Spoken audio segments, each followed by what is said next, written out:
செல்வி ஜெயலலிதா அவர்கள் கடந்த டிசம்பர் மாதம் 5ஆம் தேதி 11:30 மணி அளவில் ஏற்க எய்தினார்.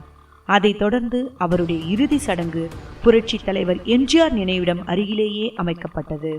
அவரை அடக்கம் செய்யும் பொழுது சில அமானுஷ சக்திகள் போன்ற ஒரு உருவம் தென்பட்டதாகவும், அந்த உருவம் ஜெயலலிதாவை போன்று தோன்றுவதாகவும், அவருடைய உடல் அடக்கம் செய்யப்படுவதை அவருடைய ஆத்மாதான் நேரில் வந்து காண்பதாகவும் சமூக வலைதளங்களில் வைரலாக பரவி வருகிறது.